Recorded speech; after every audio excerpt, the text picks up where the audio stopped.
पिछले वीडियो में हम लोग इसको मेथड 1 से बनाए थे कि b का पावर 7 लाना है, तो b का पावर 7 करने के लिए काम किए थे।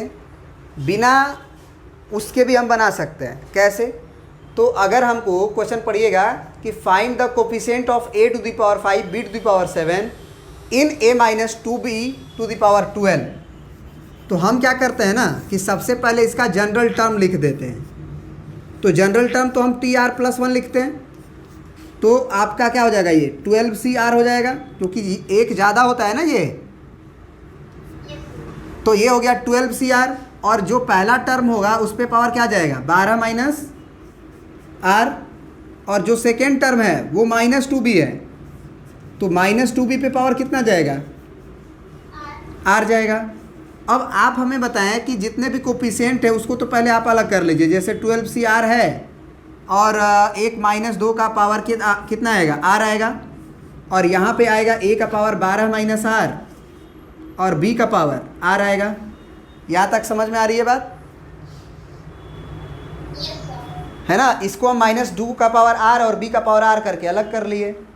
अब एक बात बताइए कि अगर आपको a का पावर 5 और b का पावर 7 चाहिए, है ना, a का पावर 5 चाहिए और b का पावर 7 चाहिए, तो इसका मतलब a का पावर यहाँ है और b का पावर यहाँ है, तो ये पावर किसके बराबर होना चाहिए, 5 किसके बराबर होना चाहिए,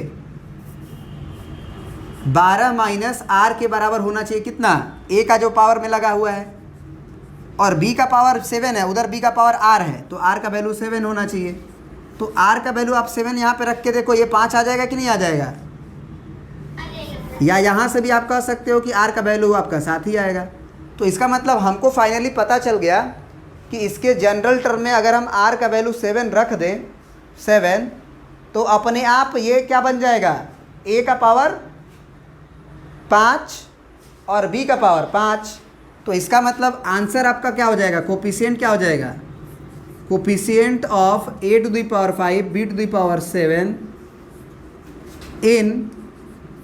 इन कितना, a माइनस 2b का पावर 12 इज इक्वल टू, तो ये होगा 12cr और इनटू -2 का पावर r। तो r का वैल्यू आपका कितना आ चुका है, 7, तो ये आंसर हो जाएगा 12cr इंटू -2 का पावर 7। अब ये माइनस क्या करेगा, बाहर कर देगा ना माइनस, और 2 का पावर 7 हो जाता है आपका कितना, 128। और ये जो 12cr है उसमें हम r का वैल्यू क्या डालेंगे, 7 डालेंगे, तो 12c7 का भी वैल्यू आप निकाल सकते हो, और इसका वैल्यू आप निकालोगे तो आपका फाइनल आंसर जो होगा आप लिख देना। बात समझ में आ गई?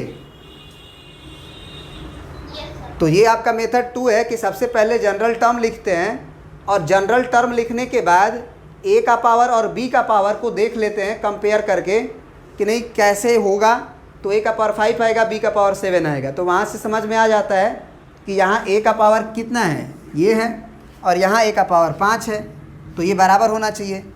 b का पावर 7 है, b का पावर r है, बराबर होना चाहिए।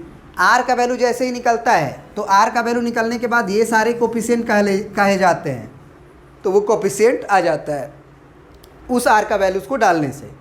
अब नेक्स्ट क्वेश्चन देखते हैं।